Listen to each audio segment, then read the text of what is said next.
What's up, Barnhill family, and welcome back to your home for all things combat sports. Yo. Guys, we got a great episode coming your way today. Everything will be in the timestamps down below, but we are talking Rico Verhoeven versus Oleksandr Usyk. For those of you that saw, know that there's a lot to talk about there. We're talking about heavyweight, Alex Pereira's sparring footage that's come out against Talison Teixeira and Robelis de España. We'll talk about, is that concerning for the challenger moving up for the interim belt, or could it be concerning for Ciryl Gane? Of course, we can't skip over heavyweight without talking about Tom Aspinall. He's back in the news and gave us an update on when we may see him back in the ring and when he may be ready for full contact sparring. Also, Scott Coker, he's starting a new MMA promotion and he's got some serious financial backing for it. Going to be tournament style, looking to build new talent. So we'll talk about whether or not we see that as a potential success, and dare I even say, a threat to the organization, the biggest organization in the sport, the UFC. And we're going to finish up on some fun, guys, because Johnny Manziel, got into an MMA match with Bob Menery from the Nelk Boys. Never thought I would say that on this channel. So we will break down that fight as well as some of the Ray J controversy that happened. So Nick, let's get into the real fighting first before we get into the brand risk Let's stuff. do it. Rico Verhoeven, there's a lot to talk about here, right? Yes. I want to talk about the fight. I want to talk about the stoppage. I want to talk about the scorecards, how they looked prior to the stoppage, and then what's next. Because to me, what I saw, and I will just say out of the gate, I am a huge Oleksandr Usyk fan. Same. We became fans of his when we saw him training with Lomachenko way back in the day, and we said, man, this guy's like a bigger version of Lomachenko, the way he moves, the way he creates angles and stuff. This guy's really exciting. So everything I'm going to say in this episode is coming as a massive fan of Oleksandr Usyk. That said, I think that the boxing community royally screwed over Rico Verhoeven last night. Do you agree? The issue for me comes with the bell ringing and then the fight getting stopped. The issue comes with the scorecards, because I don't see how anybody could have had it 95-95 going into the round that the fight ended in. I thought Rico was soundly winning the majority of those rounds. I could probably give Usyk 2 total rounds up until the round that he was able to finish the fight in.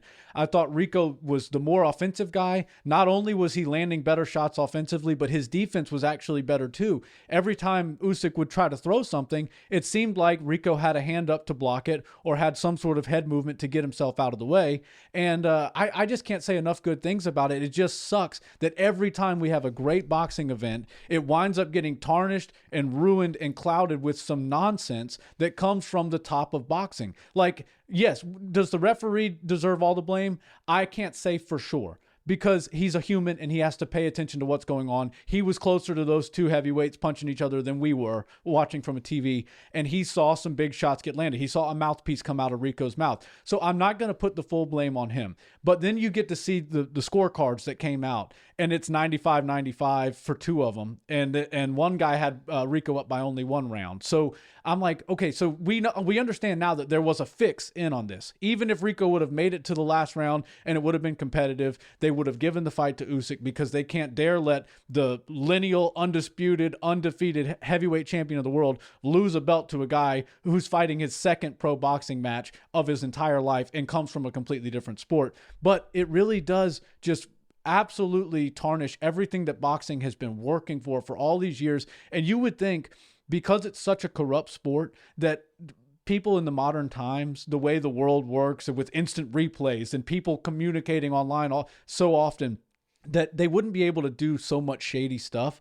But it seems like instead of fixing the old ways of the mobster run boxing organizations that were so corrupt they had to get the athletic commissions and the states involved, they're just totally down to continue with this corrupt nonsense. And it's coming to a point where it's not fixed fights and it's not rigged fights, but it's shadiness. It's corruption that is it is definitely overshining any of the fights, any of the great punches and combinations that these guys can put together. And everybody's now talking about judges being corrupt, referee being, getting something on the back end to stop the fight early, or looking for any excuse to get a world champion kickboxer out of there unjustly. Yeah. I thought that Rico Verhoeven deserved, knowing that there was about 3 seconds on the clock before that combo even started, that he should be able to, without going to the ground, at least get back to his stool and give us one more final round. I mean, we're talking about the heaviest, the highest level fighters in the world, and they deserve to go out on their shield. And at least if we're not going to do that, don't stop the fight after the bell for the round rings, because once the bell rings, that round is over. And then Oleksandr Usyk essentially landed his best blows after the bell had already rung, and the referee stopped it as well after the bell rung. Well, that alone should be grounds to rule it a no contest, right? The fight was stopped after the round was over. So clear as day, the fight should be overturned to a no contest, in my opinion. Right. I love what you said about not putting the full blame on the referee, because I think he got a lot of criticism last night, and I do think that a lot of it was warranted. I do think he stopped the fight way too early.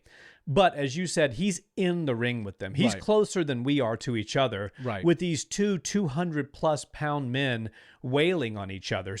And one of them's the best heavyweight in the world. Right, and he had a hurt fighter, and the hurt fighter was getting hurt at the hands of the best heavyweight in the world. He stepped in and stopped the fight. So do I put blame on him for an early stoppage? Yes. When you are a referee who's supposed to be refereeing a boxing match at that high of a level, those stakes are that high, you are expected, and not just expected, but you are demanded to be as professional as the two men that you're in the ring with, right? These guys put their lives on the line. They put their families on hold. Usyk's got family back home where there's a war going on, and he said that I'm talking to family members who are in a bunker, in a shelter. So you owe it to the fighters to be the utmost professional. But here's the problem that I have, more so than with the referee.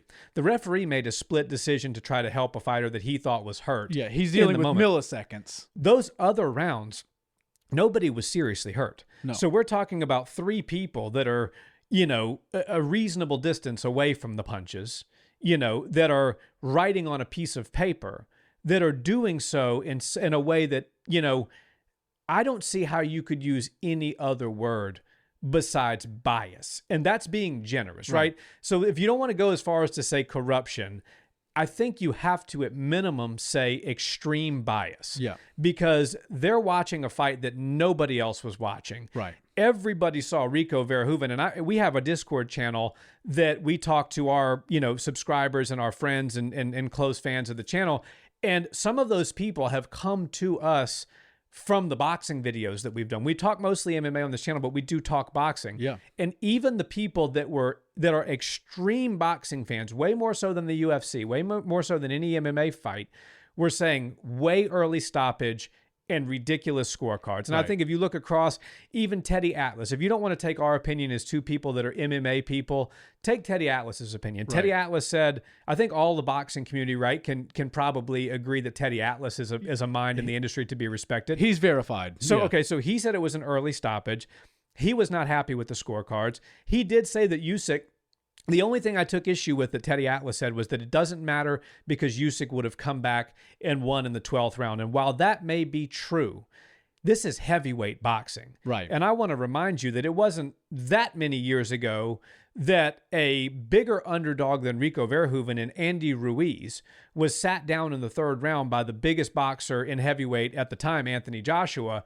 He was given an opportunity to stand back up, and I don't know if you recall the result of that fight, but he not only won the fight, he came back in that round and looked pretty dang good, and I think he knocked Joshua down twice in the same round, if I recall correctly, and then finished him, 4 rounds later in the 7th with another couple of knockdowns. So you can't tell me, and this is where I take issue with everybody who's come at those of us that are on Rico's side of this, to say that, oh, he was saved, it was mercy, it was just the end of the fight anyways, nothing would have been changed in the 12th round. I'm sorry, this is heavyweight boxing. Number one, anything can change on a second. And number two, and this is where I want you to just reverse the roles if you're a boxing fan.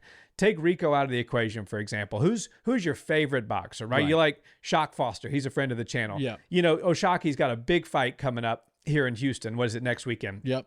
And shout out to Shock. Yeah. So if you're an Oshaki Foster fan, you paid money to come to Houston to watch him fight, and you see him win a fight for 11 rounds. I gave Usyk 3 rounds. I gave him round number 4 Obviously, round number 11, there was one in the middle I can't recall. But the lion's share for sure. The lion's share went to Rico Verhoeven. But if you see O'Shaquie Foster dominate for 11 rounds and then all of the sudden get clipped in the 11th round and it stopped like that, are you as a boxing fan, a purist boxing fan, going to say, I agree with that stoppage, that was a good stoppage? If you would say yes, then you're not a hypocrite.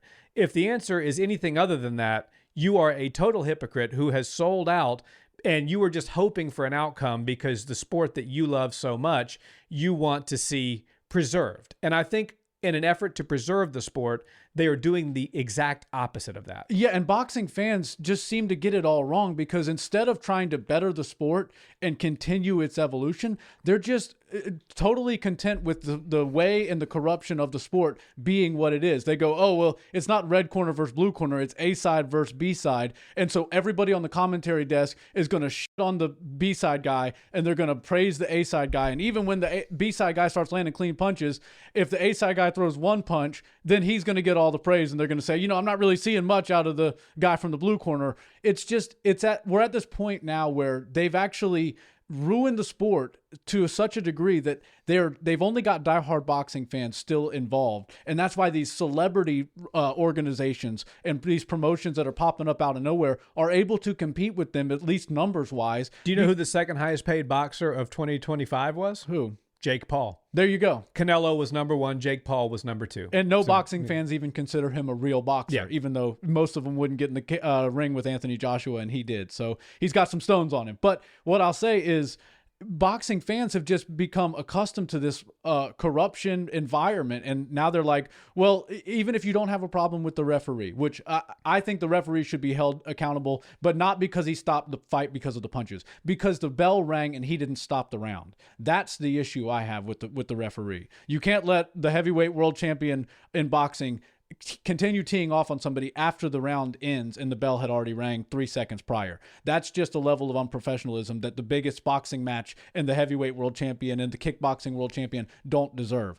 But once you get a look at those scorecards and see the clear corruption in it, because like I said, Usyk is one of my all-time favorite boxers in the world. There's no way he was tied going into that last round that we saw, the 11th round, with Rico. Rico was winning that fight offensively, defensively. He was the one pressuring forward. He was the one controlling the cage. Landing the bigger shots. Exactly. And for me, it just feels like whenever you hear these boxing people, they go, well, if you want the belt, you got to beat the champ. You got to go take it from him. Or no, that's not how we score boxing. It's a 10-9 must system. Whoever wins the round, wipe the slate clean, start with a new round. That's how scoring is done. It's not, oh, you really got to go take it to him or you got to go finish the champion to get his belt. That's not the rule set that they play behind or they play with. And that's the rule set or that's the mindset that everybody deals with. And the other aspect is boxing just trying to wipe this under the rug immediately.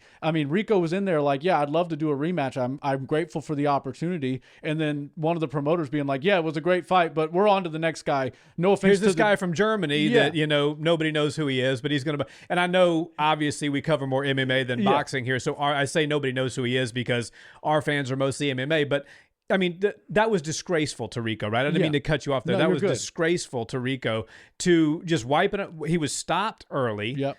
The scorecard screwed him. He literally got punched for 3 seconds after the round ended, and the ref didn't do his job. And then you barely give the guy any shine, and then you've got somebody else in the cage, in the ring, on the microphone, no less, and you're promoting that fight. It felt like, to me, Rico really got the screws put to him, and I feel so bad for the guy. And he should have been given. I would have been much happier with the outcome had it been a 12th round knockout for Usyk, which I think it could have been. Yeah. But at least let that situation materialize. Right. And he said, let me go out on my shield. Don't let me go out while I'm still standing on my feet and intelligently defending shots, which is what he was doing. Now, I get he did get dropped and he fell into the ropes and he lost his mouthpiece. All of that looked bad. And it has the referee then on high alert. He's like, okay, I got to pay attention. He's rocked. Let's see how he can get out of this round. But as soon as that bell rings, the referee has to step in and intervene. He didn't do that.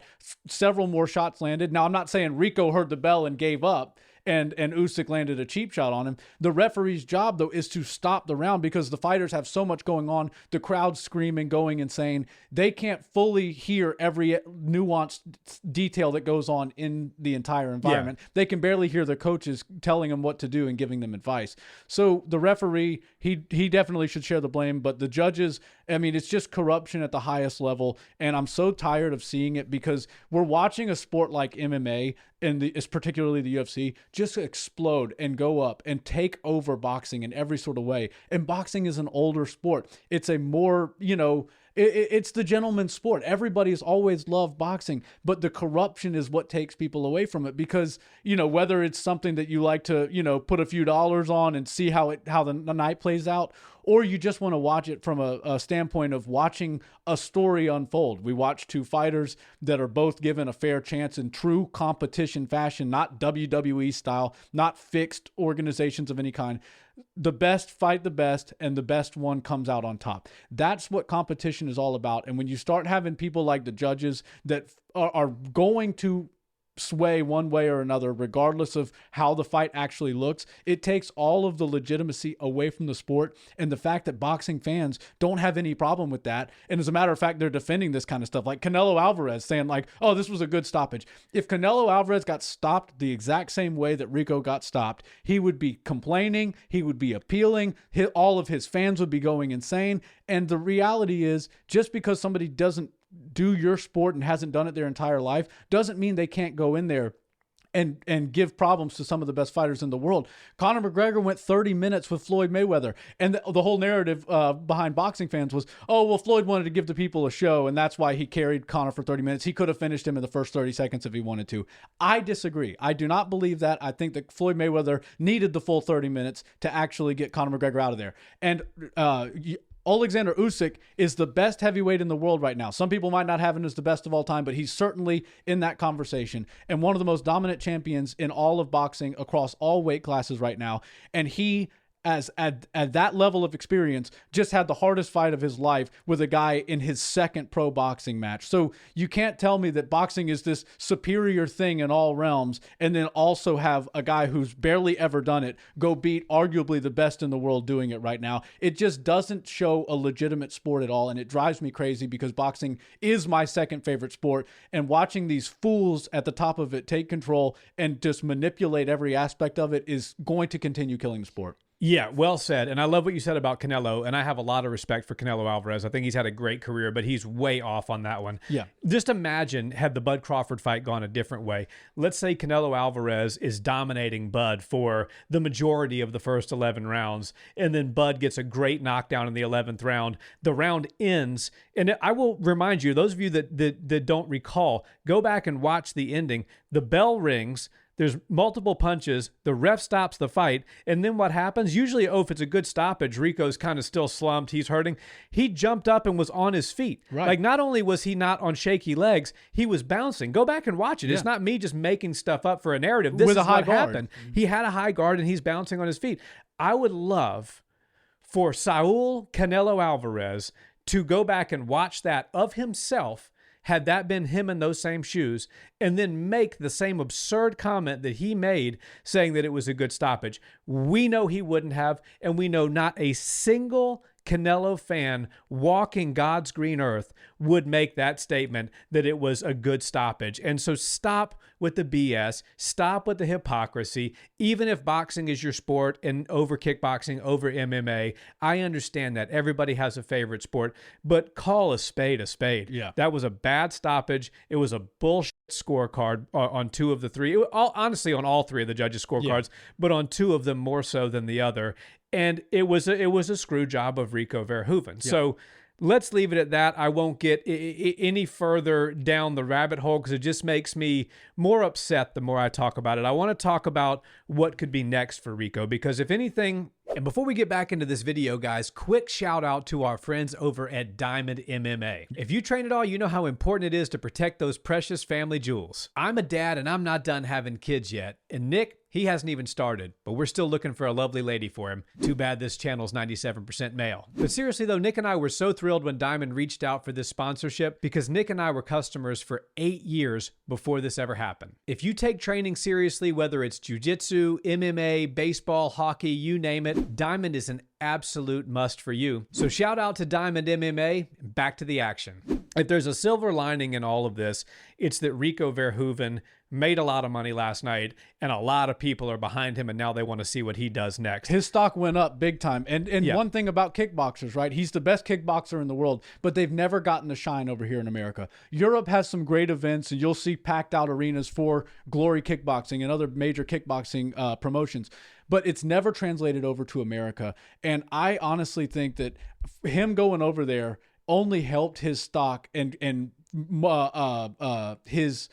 his notoriety here in North America. People know who Rico is now if they didn't before. And they're a fan. And they want to see him do some more stuff. And I just think that the way the world is working and these crossover fights are happening, man, if there's ever been a time for him to look at fighting Francis Ngannou in MMA or calling Francis to a kickboxing match and finally putting kickboxing on the world stage like boxing and MMA have been, it's now. Because if you go fight Usyk again, chances are, unless you knock him out cold, you're going to lose. Yeah. Even if you win all the rounds. You're very going hard to lose. do against a professional like Usyk. In fairness, I think Usyk would be very difficult for Rico to knock out. Yeah, if we saw them do another 12 rounds, I would probably lean towards Usyk to win that fight. And I was certainly leaning towards Usyk as the heavy favorite to win this past weekend, right? I really did think that Usyk was going to go in there and make it a boxing match and piece Rico up. Rico went out there and shocked the world, and he said, it's not a shock to me. I knew I was going to go in there and do my thing. And you know, he was a classy individual leaving that place, even though he knows exactly what happened. But they did show him the fight afterwards, and they were like,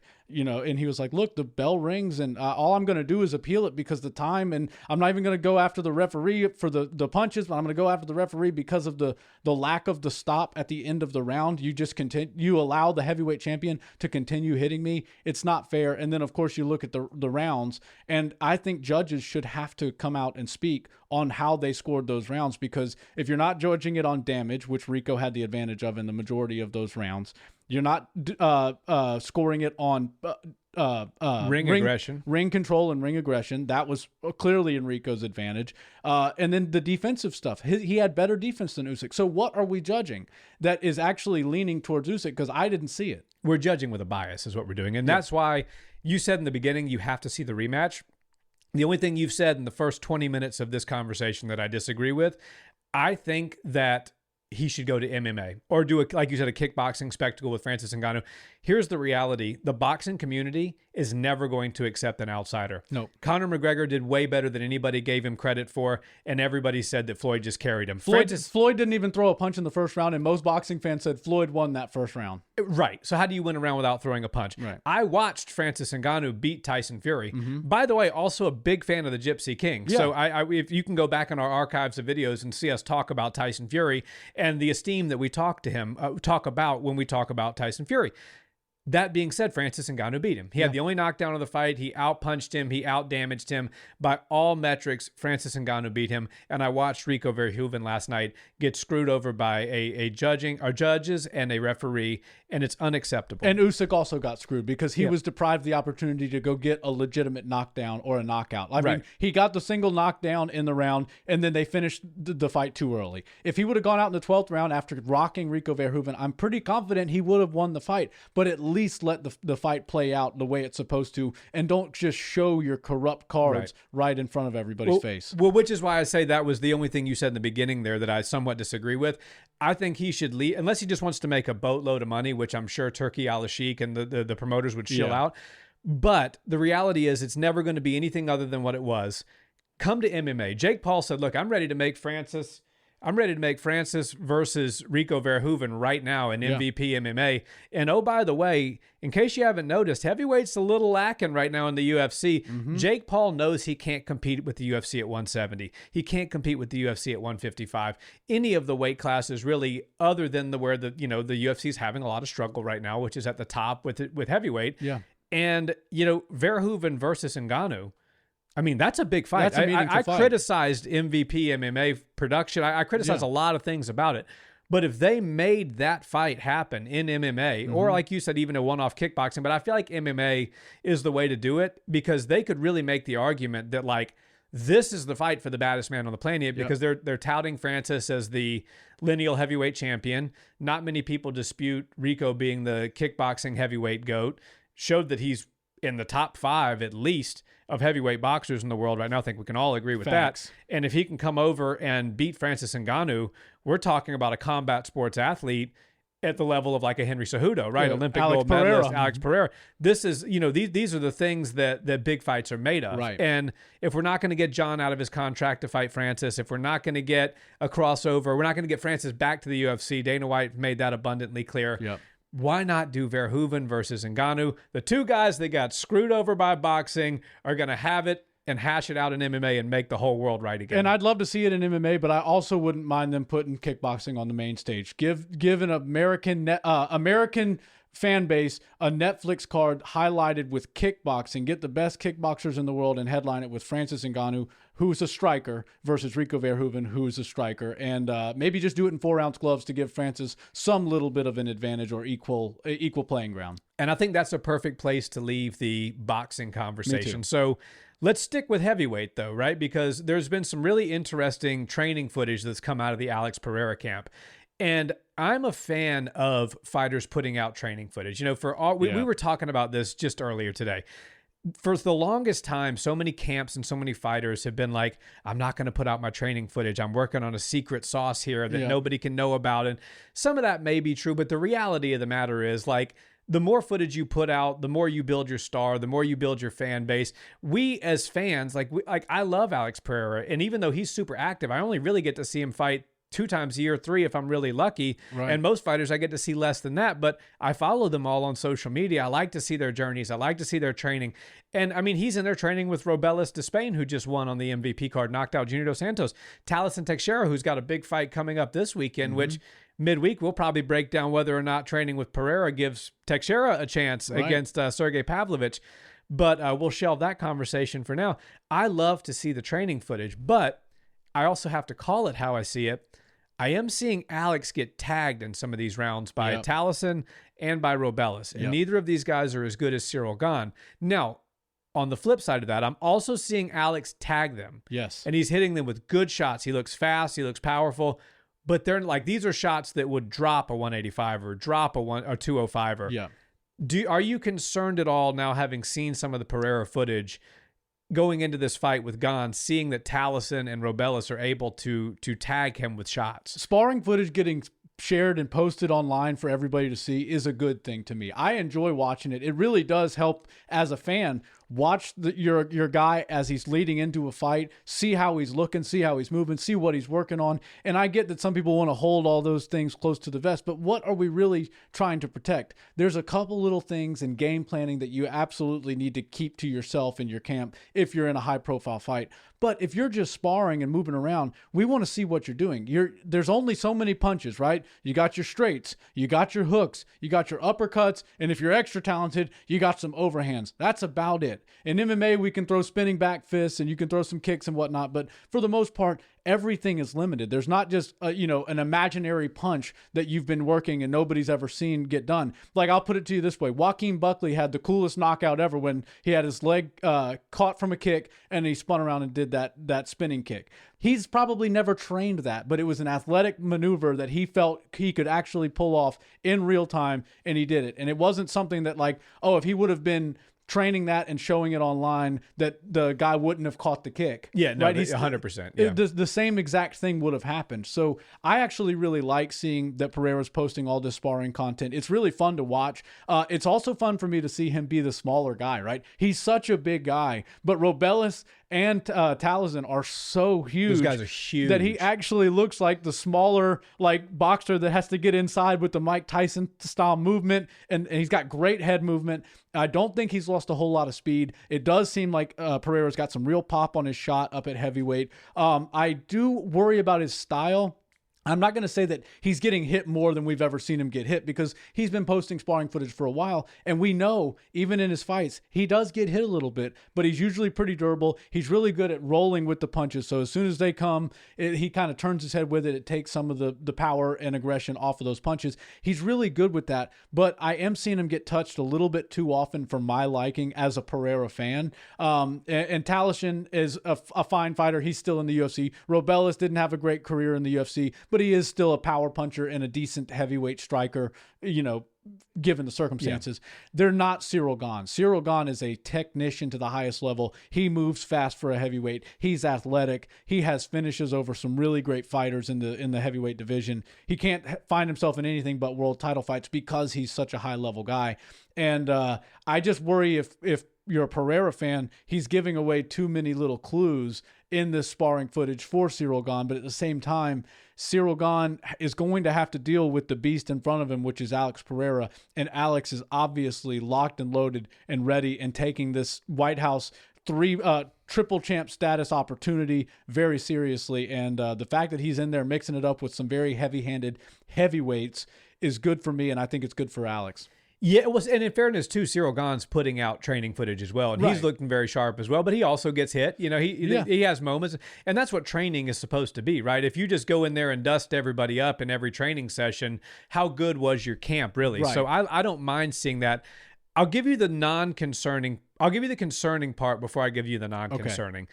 Why I'm concerned looking at this training footage for Alex, and is specifically not even so much in the Taliesin stuff, but more in the Robelis España training footage, is he gets hit with a jab a lot. Yes. And Robelis has got a really fast jab, but I know somebody else who also has a pretty fast and pretty accurate jab. Yeah. And was actually landing it on Tom Aspinall. The problem is he was just doing it with 2 fingers forward. Yeah. But that's Ciryl Gane. And Ciryl also throws it from low, right? He doesn't just stand in a high guard position when he's fighting. He likes to bounce and keep his hand low. If you look at the Robelis footage of him sparring with Pereira, his hands are low, and he snaps that jab up pretty well. It's almost harder to see a jab coming when the hands are down here at the waist. Yes. Because you're kind of focused on their chest when you're sparring somebody or you're fighting somebody. You're kind of focused on their chest and watching how their body's moving. And if their hand's down here and it just comes up, it's coming from your peripheral vision down under. It's a little bit harder to see than if somebody's got a high guard and they're sending the punches right here down the pipe. For sure. And so that concerns me. It's like, okay, Alex is getting hit with a really clean jab. Yeah.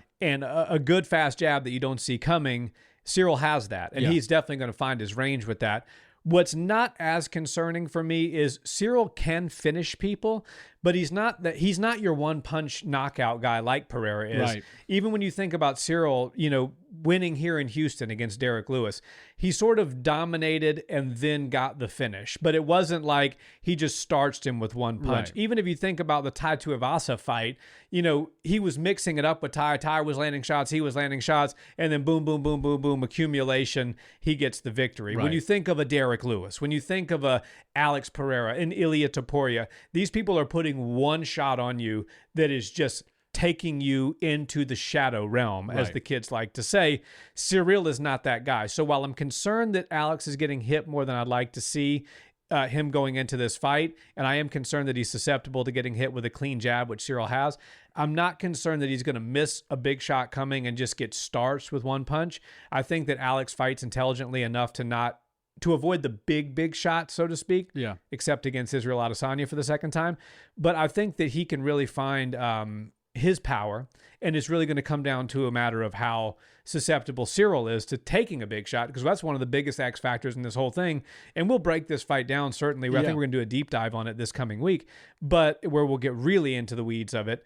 But we've never seen how Ciryl answers just a massive shot from an extreme power puncher, because the Francis fight, Francis mostly grappled, if we're being honest. Yeah, and when Alex versus Ciryl got booked, everybody felt like we got slighted. Like, man, we have Tom Aspinall, and John Jones was supposed to return, and now we're getting Ciryl Gane again, and he's fighting Alex Pereira, who's moving up. We all love Poatan, and we were all frustrated with Ciryl Gane. So I can see how, people were angry when that was the fight that was going to, wind up being the co-main event and one of the feature fights at Freedom 250. But what I'll say is, as far as the striking's concerned, Alex versus Ciryl is probably going to be the highest level MMA fight on the feet that we've ever seen at heavyweight. I think that Yeah. there's no way we can argue that. Alex Pereira is one of the most decorated, multi-sport combat athletes of all time. Ciryl Gane is very good everywhere that it can go possibly on the feet.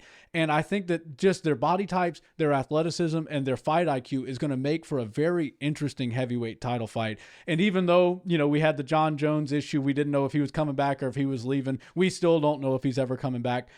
We had Tom Aspinall, who is technically the champion, but got the belt in a weird way. And then even though he did nothing wrong but get poked in the eye, he's the bad guy in this whole situation for the last heavyweight title.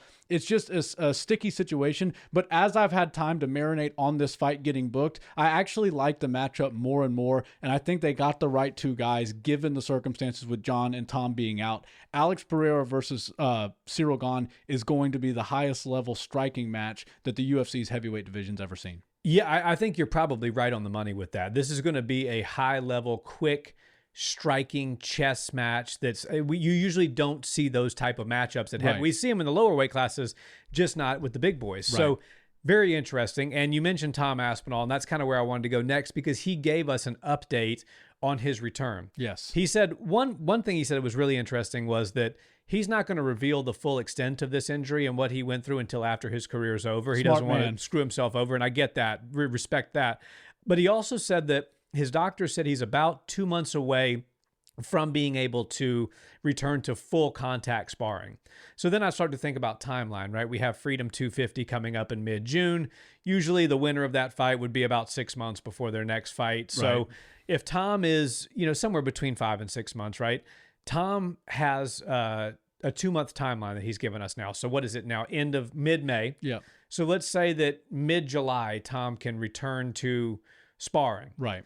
He probably needs a full 12-week camp to really get his vision back, get himself back in shape, get himself in order. He is in the gym right now training, but it's different when you're incorporating full contact sparring. Yeah. So he needs 3 months where he's able to do at least a couple of days a week with full contact sparring. So that would be August, September, October. Now, why is that interesting? Usually November is that big Madison Square Garden card. October is usually Abu Dhabi. That would probably not be Tom versus Ciryl, but you may very well have like an MSG card where Tom comes back in November and fights Ciryl Gane or Alex Pereira, depending on how that shakes out, or December. We don't know where the last card of the year is going to be, but it does look like, very thankfully, we are going to see Tom Aspinall probably in an undisputed title fight based on the timeline that he's given us in 2026, which makes me very happy. Yeah, I can't wait to see Tom return. I do feel like the heavyweight division needs him back, especially now that we have clarity, at least for the time being, that John Jones isn't around. The general consensus now is that Tom Aspinall is the best heavyweight in the world, even regardless of the winner coming out of Ciryl Gane versus Alex Pereira. That's going to be an interim title. Everybody knows interim comes, and then undisputed is the actual crown that the heavyweight champ can wear. But yeah, Tom has to come back. I can't wait to hear the story on how severe the injury was. What if the secret that he's keeping us all in the dark on is he had to replace an eye like Michael Bisping, and he's not going to say anything, and now he's got to fight with a glass eye, but like Share a Bullet isn't allowed to fight in North America, or I think that's still the case. I'm not sure exactly, but he has one eye, so he has to go fight in countries that allow him to fight with one eye. Michael Bisping, you can go listen to the old stories where he had his coach in him he had his coach in him. He had his coach with him whenever he was doing exams, physicals and stuff, and they had sort of a cadence or a sequence that would tell him what letters and numbers he was looking at because he didn't have full or any vision in that eye. So I hope that's not the case for Tom Aspinall, but I'm glad to know he can see, and I hope we do see him at the end of this year because, it feels like the heavyweight division needs it, especially with this Netflix MMA really pushing the heavyweight division. The UFC has to put their crown division back on the map in a big way. Yeah, and I don't think it's got to the level where Tom's got an eye he can't see out of or a glass eye or anything like that. But, will be interesting. I am very interested to hear the full extent of the injury. And I take Tom at his word. Everybody kind of turned coat on Tom. Yeah. I don't understand it. He did nothing wrong, and he was severely injured by Ciryl, who has done that before. It's not Cyryl's first rodeo with the cheap shots. So I'm excited to see him back. I am very hopeful now hearing this timeline that we are going to get some resolve at heavyweight before the end of the year. We got Gable Steveson coming in. Yep. We've got Alex Pereira in the division now. Who knows what will happen if he loses, but if he wins, certainly he'll stay around. So, Josh Hokit's there to make some noise. Exactly. We got Hokit in the mix. So heavyweight has the potential right now, barring something like what happened at the end of last year, to really turn the corner and become a fun division in the sport again. Yeah. And so I think that's a perfect place to leave that. I want to move into the Scott Coker news. So another potential heavyweight division that's going to be emerging. Another league. And for those that don't know Scott Coker, he is the guy responsible for Strikeforce that the UFC bought. A lot of people just really look back and revere the Strikeforce days. I even see comments all the time saying, man, I just wish that we could have a vintage Strikeforce time in the UFC right now. Scott Coker, a couple of things about Scott. He has a real eye for talent. Yes. He's not the promoter that Dana White is. He's not that. He doesn't have that energy, that vigor, that level of honestly kind of pissing people off sometimes. Scott's a little bit more of an even keel guy. He can find talent like you wouldn't believe. Yes. He signed Daniel Cormier with no fights, Ronda Rousey with no fights. He wants to do a mix of good signings and then pick some free agents, which I think is what you have to do if you want to compete. He also knows and understands reality in the sport, where it's almost like sometimes you don't know what you don't know. For like a Jake Paul, for example, we're going to come in, we're going to take over, we're going to be bigger than the UFC. And it's like you admire the enthusiasm of the young man, but Scott's a grizzled, he's been around the block or two. He said, we're not going to compete with the UFC for at least a few years. We're going to do this Grand Prix style. So each event's going to focus on a weight class. He didn't get into the full details, but he said, we're going to bring back the old school stuff that people loved about Strikeforce. And we're going to do it by signing talent and people that you haven't heard of. And we're going to bring in people that you have heard of that are free agents, and we're going to put them together. And maybe the people you have heard of beat the young talent, or maybe a new star emerges. And I think it's going to be fun. He also said that he raised $60 million from billionaires, from family offices, from Tony Hawk. Shout out to Tony Hawk throwing some money behind it. Said he had $100 million lined up easy, but he didn't want to give up control of the company. He wants to take this company and have the authoritative control to run it the way he wants to run it, which, as a public company, even though Dana White has a lot of influence, he is at the behest of the shareholders of TKO at this point in time. So Scott Coker doesn't want to have that. He wants to be able to run this thing the way he sees fit. That's why he didn't sell off the majority of it yet. He raised $60 million. He'll probably go out and put on a few shows, get some excitement, and then raise another 60, but at a higher valuation, so that the dilution is less. Scott's a smart guy. What do you make of him getting back into MMA? Anytime a new promotion can emerge, I get excited, but I also get a little bit weary because we know it's a matter of about 5 to 10 events before they're out of business and there's no more events happening. But Scott Coker is the exception, right? If there's anybody who can say they were successful in promoting MMA besides Dana White, it's Scott Coker. Because, Bellator, obviously it went under, but he did a great job with it. And look, I'm a UFC fan, but above all that, I'm a MMA fan. I love watching MMA. I love the fact that there's new avenues for fighters to go, whether they never made it to the UFC or they made it to the UFC and their best days are behind them and they still want to fight a little bit and the people still want to see them fight. I love having opportunities for that. And we saw Bellator bring in a lot of ex-UFC guys and kind of put them on the main stage, but then they had their stable of fighters that they were trying to grow and they would put them on the card. So he understands that exact business model, and he knows how to navigate the MMA sports world as far as getting views and TV rights deals and now streaming deals. But when he was with Bellator, he was owned by Viacom, right? So he was probably dealing with a pretty tight budget, and he didn't have a whole lot of wiggle room to grab the right people or offer the right amount of money to lower level people. And everybody knows that Bellator fighters, even on the smaller scene, weren't making as much as UFC fighters on the smaller scene. But I think with a little bit more freedom, like creative freedom, if you will, he'll be able to navigate this better than anybody else that's come up in recent memory to try to compete with the UFC. And I love that he's not acting like, oh no, we're the new big dog in town.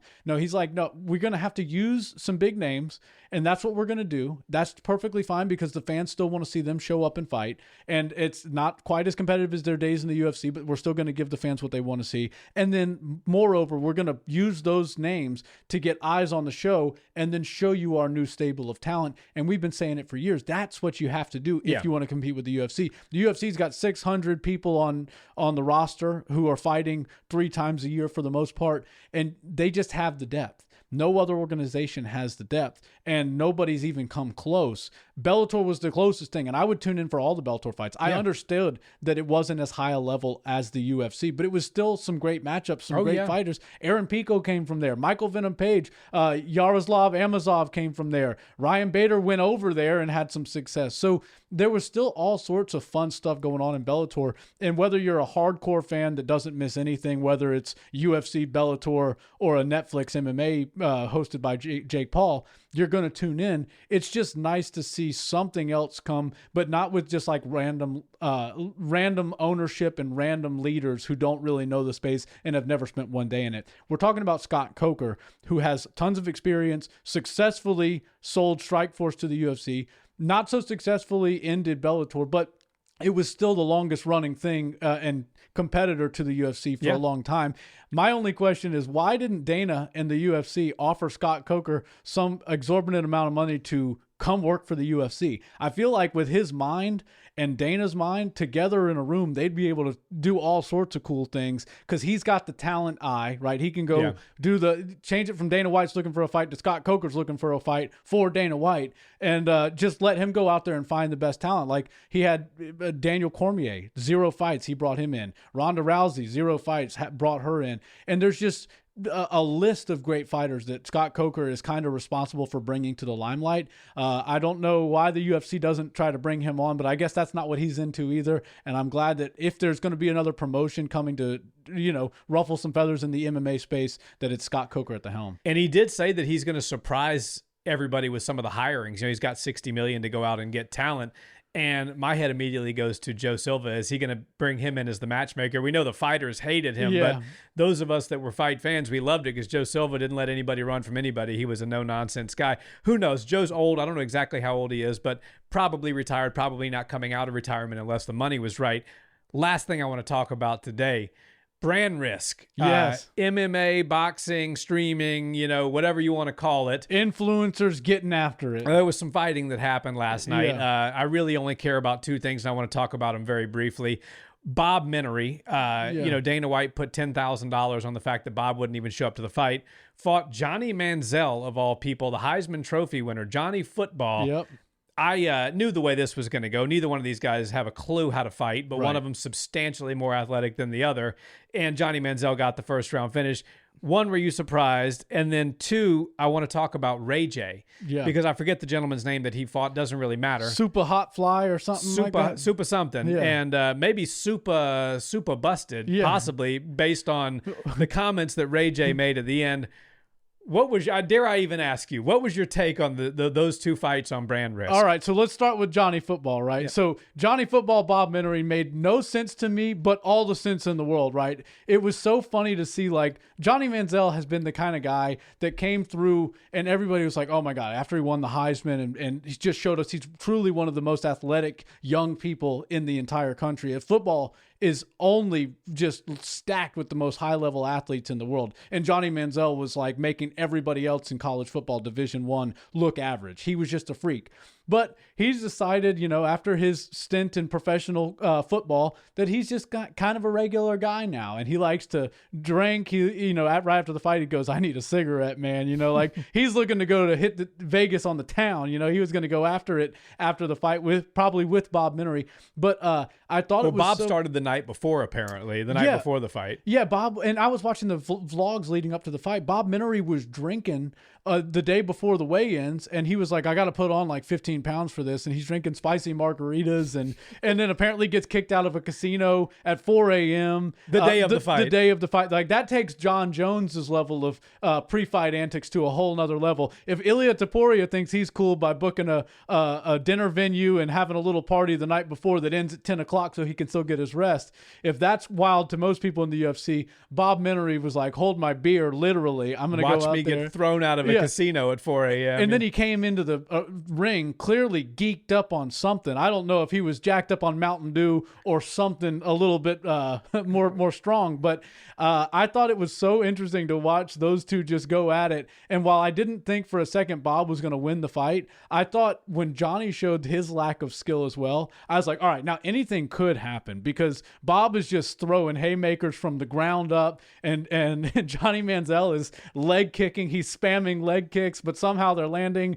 And you could tell that Bob wanted nothing to do with that fight. He wanted nothing to do with being in there. But I think the only reason he did show up was to make sure Dana White lost his $10,000 on the bet that he wasn't even going to show up. You could see as he's making a walk into the ring that he walks straight over to Dana just to sort of point down like, I made it. And Dana's like, he still hadn't made it into the ring yet. So until he gets in the ring and the bell rings, I'm not calling it as a finished product. And sure enough, Bob Menery went out there, did his thing, and he said he will never do that again. But I guess he can say he's tough enough to also retire Johnny Manziel, because although Johnny won, he also said he will never do that again. Well, and one, is $10,000 any amount of money to Dana White? No, it is not. I think Dana got every penny's worth last night and then some. He did. Get it? Because him and Bob have had that tumultuous relationship for years. Seeing Bob get finished from the mounted position was worth 10 times what Dana lost betting on the fact that he wouldn't show up to that fight. I got to meet Bob Menery one day, because he's the only guy in the world that I see that can absolutely just say whatever to some of the most powerful and high up people out there, and they all just have it roll right off their back. Like Bob can, even through the camera, when I'm watching content that he's involved in, he can frustrate the hell out of me. I'm like, God, somebody shut this dude up. But then for some reason, all these people that I watch online or I admire or I know from being, a real star or celebrity, they're all friends with Bob. And I'm like, what? Something about this guy is just infectious. And even though he's such a pain in the ass for so many people, and he's constantly drumming up drama and talking mad shit, he's still able to be good friends with all these people. Yeah. I mean, it's basically Bob Menery that got brand risk in the UFC Apex. That was a legit promotion for a streamer to put on. Aiden Ross in his 14th streaming promotion should not have the quality that he had. He had a star-studded event. Breezy Chris Brown was there. He was there to see Ray J, his boy, I guess. Nina Drama, Armin Sarukian, Sean Strickland, Merab Dwalish-Willie, Teofimo Lopez was there. He even had Dean the Great and Adrian Boner up there talking. Adrian Boner. They were hammered drunk and they were out there doing their thing. I just thought that because Aiden's relationship with the UFC is so good that they're actually able to put some pretty interesting cards together, and they did a good job of sprinkling in like fun novelty fights, which Sean Strickland had a great opinion on it. He got pulled up to the desk and he was like, I watched that boxing match, very high level stuff. I thought I was going to see a bunch of dildos up here fighting each other, but that wasn't the case, and I thought that was hilarious. And then Aiden goes, well, yeah, but don't worry, we've got some fun MMA matches coming next. And Sean's like, oh, come on, now I'm out. But no, I think that he was able to put on a pretty interesting promotion. I was excited by the entire thing, and I thought the matchmaking was pretty good given the cast of characters that were out there. Yeah, well, yeah.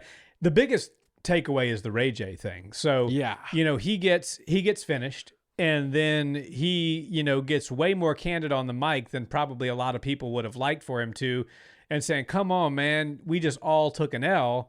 And I won't repeat some of the stuff that the MC said, but he was basically saying, you took an L, not the other guy. And he was like, nah, man, we just lost a bunch of money. Mm-hmm. Then immediately, of course, on X, everybody starts speculating there was a fix on that fight. I'm sure that people will look into it. Now, is this a high profile, well, we had a situation in the UFC not that long ago where fighters get cut for fight fixing and stuff. No, this is a streamer's promotion. However, there are people that placed wagers on that particular bout. Right. And those people have a legitimate claim, if something goes awry. Right. And Ray J was kind of letting us in on the fact that maybe they had some sort of unspoken agreement, which is not legal to do. Right. Where I don't know if it was, hey, let's just take the over and we go, we make sure it goes over a certain amount of time, and then we just go at it, and whoever wins, wins. Or maybe I'm going to, beat you, and, it's going to be by knockout in this round. I don't know what they did, but I know that something's fishy about that based on the comments that Ray J made. Yeah, and the way he was talking, I don't know if he acts very much, but he was an honest guy in that ring. He goes, "Really? That's how you're going to do it? That was janky as F." And when you start to use the words that he's using, and you can kind of put the picture together, you're like, oh, these guys had an agreement, or so Ray J thought they had an agreement. We're going to go out there and we're going to, let's carry it a few rounds. And maybe it was Ray J that had some money on the line on himself, which again, historically was never illegal. People were always betting on themselves to win. But if he were to ask his opponent, hey, take the loss, take the dive for me, and we'll pick you up on the back end, that is highly illegal, especially when you've got this type of money coming in on these bet sites and these prediction sites. It's a big problem. And one thing about it is that Super Hot Fly or Super Hot Sauce, whatever his name is, he went out there and maybe he agreed with a verbal agreement to Ray J to do that, but then he pulled the rug. Like they say, nothing beats the cross but the double cross. Ray J thought he had that one in the bag,